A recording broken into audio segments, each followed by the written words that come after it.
Bonjour à tous, je vous invite à vous abonner à cette chaîne, à aimer, à partager, à commenter ces vidéos, c'est très important. C'est une manière de nous soutenir. Merci à vous tous. Et tout de suite, on retrouve François Bousquet. Bonjour François Bousquet. Bonjour Clémence. Rédacteur en chef de la revue Éléments, directeur de la Nouvelle Librairie. Aujourd'hui, vous nous parlez de Jordan Bardella, le nouvel homme fort du Rassemblement national. Exact. L'année 2022 sera-t-elle à marquer d'une pierre blanche dans les annales du Rassemblement national? D'abord, Marine Le Pen a plus de 13 millions de voix, puis les 89 députés RN, et enfin, le congrès de samedi qui a confirmé Jordan Bardella à la tête d'un parti qui n'avait jusque-là connu que le nom des Le Pen. On sait combien le congrès de Tours en 2011 a compté dans l'histoire interne du Rassemblement national, du FN à l'époque, puisqu'il a vu Marine prendre la succession de son père face à Gollnisch et enchaîner 3 présidentielles avec une 4e en ligne de mire si les circonstances l'imposent et elles l'imposeront. Gageons donc que le congrès qui s'est déroulé à la Mutualité ce samedi s'inscrira lui aussi comme une nouvelle étape dans la marche en avant du RN. La séquence ne s'est pourtant pas exactement déroulée comme prévu, et tant mieux en un sens. Ce 18e congrès devait être une formalité. Le président par intérim, Jordan Bardella, allait être intronisé seul, sans opposition, président. Mais la candidature de Louis Alliot est venue pimenter un match qui semblait plié d'avance. Surtout l'extravagante orientation social-démocrate qu'Alliot lui a donnée quand il a annoncé vouloir ouvrir le chemin d'un Bad Godesberg à la française, du nom de l'abandon du programme marxiste par la gauche allemande dans les années 1950. Autant dire une normalisation idéologique totalement contracyclique au moment même où les planètes populistes s'alignent un peu partout en Europe, qui aurait fait du RN un parti de centre droit et de Louis Alliot un Christian Jacob bis orphelin de Jean Pompidou. J'aime bien Louis Alliot, c'est la droite cassoulet, rugby de village qui lit Midi Olympique en tapant du poing sur la table. Mettez-lui une paire de moustaches, on dirait un sosie de Gaston Doumergue ou d'Édouard Herriot. Il pense que l'avenir du RN, c'est de devenir un parti néo-Ratsoc, mou du genou, une sorte de radical socialisme des champs, comme au bon vieux temps de la Troisième République à papa. Avec lui, le parti ne se serait pas seulement dédiabolisé, mais notabilisé. Son indolente campagne a rappelé aux plus anciens d'entre nous le mot d'Edgar Faure. L'immobilisme est en marche et rien ne pourra l'arrêter. Personne ne l'imaginait gagner face à Jordan Bardella. La seule inconnue qui planait sur l'élection, c'était la marge de manœuvre dont ce dernier allait disposer. En dessous de 67,65%, le résultat de Marine face à Gollnisch en 2011, ça aurait été une victoire à la Pyrrhus qui l'aurait obligé à composer. À plus de 70%, un succès, à plus de 80%, un plébiscite.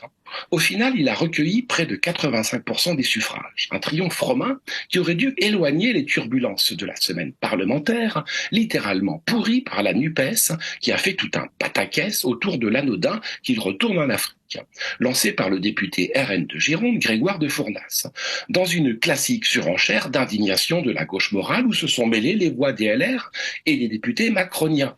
Les mêmes qui nous expliquaient une semaine plus tôt que les 700 000 OQTF, les obligations de quitter le territoire français, allaient être exécutées.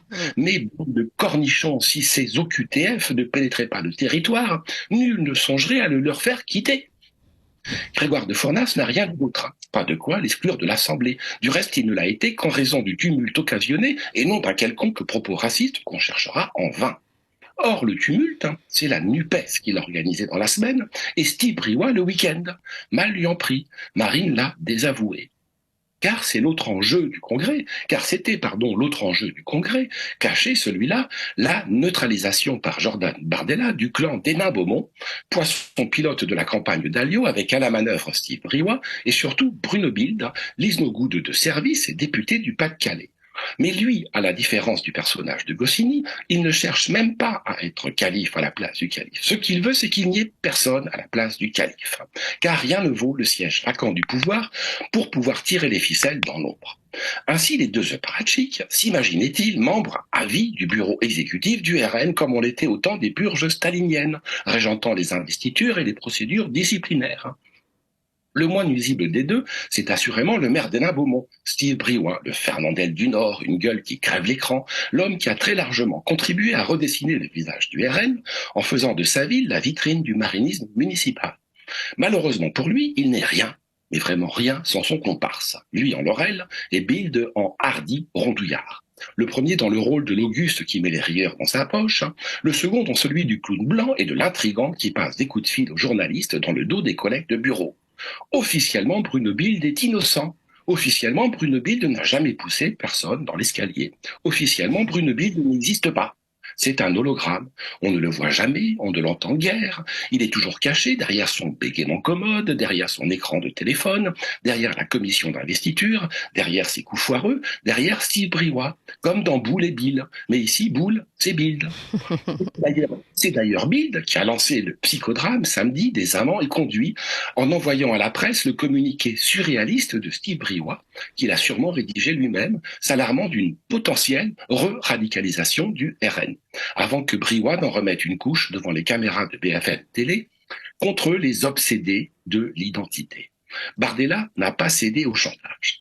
Il a même exclu du bureau exécutif les deux pleureuses. Premier geste d'autorité fort. Les deux auraient dû le savoir.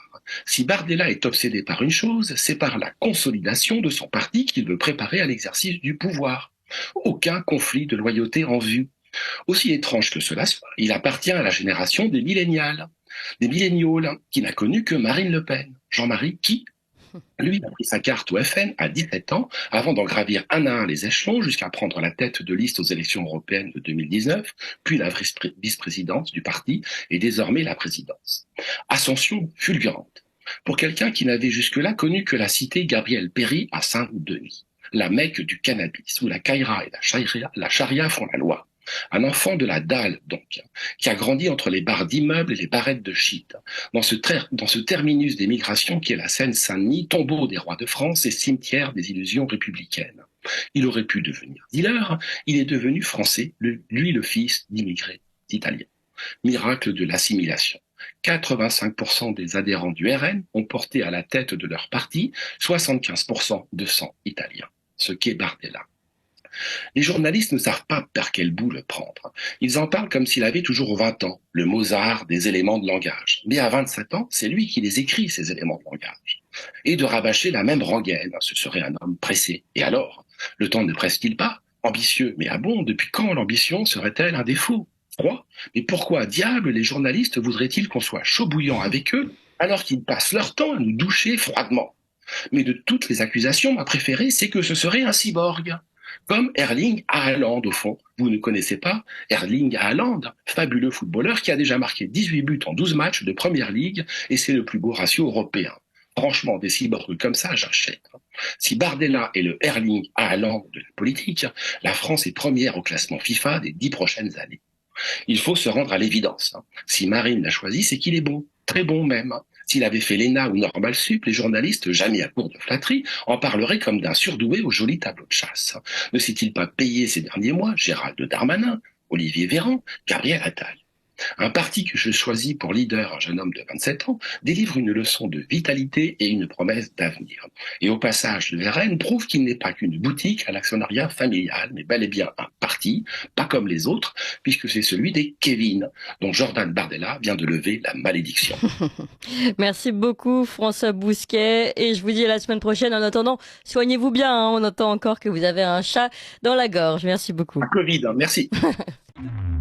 Vous appréciez cette émission? Alors aidez Radio Courtoisie à en produire d'autres, en indépendance totale. Rendez-vous sur soutenir.radiocourtoisie.fr. Merci d'avance.